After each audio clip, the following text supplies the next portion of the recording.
نبی علیہ السلام کا ایک عصا مبارک لاٹھی تھی، لاٹھی بھی حضور دے گئے اپنے صحابی عبداللہ بن انیس، فرمایا یہ میری لاٹھی ہے،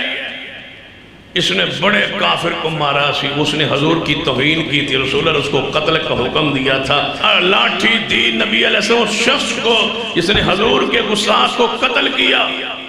فرمایا عبداللہ یہ لاٹھی سنبھال لے۔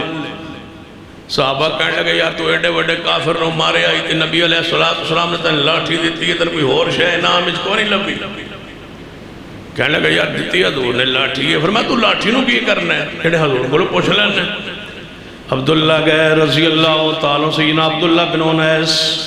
رضی اللہ تعالیٰ دروازہ کھٹکڑا، نبی علیہ السلام دروازے تے آئے، فرمایا یا رسول اللہ صلی اللہ علیہ وسلم میں گستاخ نو مار آیا تو سمیں لاٹھی انعام دیتی، یہ لاٹھی کس کام آئے گی، یہ تواڈی لاٹھی میرے کس کام آئے گی؟ فرمایا عبداللہ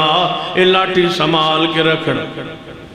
اینو سنبھال کے رکھنا، اینو محفوظ رکھنا، یہ عام لاٹھی نہیں ہے، یہ میری لاٹھی ہے۔ تو یا رسول اللہ پھر میں اس لکڑی نو اس لاٹھی کو کیا کروں گا؟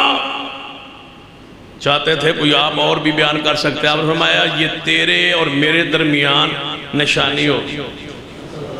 وہ چھوٹے چھوٹے ہوتے ہیں نا، دیکھ تجھے نشانیاں دیتے ہوتے ہیں، کھیلتے تھے بچے، یہ وہ میری نشانی ہے۔ رسول اللہ فرماتے ہیں یہ میری نشانی ہوگی جب قیامت دن ہوئے گا نا، ساری امت میری آئے گی، اپنے دونوں پیروں کے بل چل کے آئے گی، اور تیرے ہاتھ میں لاٹھی ہوگی، تیرے ہاتھ میں لاٹھی ہوگی، میں دور سے پوری امت میں سے دیکھ لوں گا، ایک ہی شخص لاٹھی والا وہ تو ہوگا جس کے پاس یہ میری لاٹھی ہوگی، میں دور سے پہچان کے کہوں گا سارے پیچھے ہٹ جائیں، عبداللہ کو آنے دو جس نے میرے دشمن کو مارا تھا، یہ لاٹھی نشانی دے آیا تھا۔ پھر عبداللہ بن انیس ساری زندگی اس لاٹھی کو اپنی تلوار کے ساتھ باندھ کے رکھا، رات کو سوتے چرپائی پہ رکھتے، جب فوت ہونے لگے فرمایا بیٹو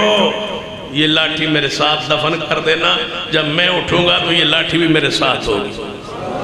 وہ لاٹھی تو وہاں دفن ہے، یہ تم نے بنائی ہے، وہ کہاں سے؟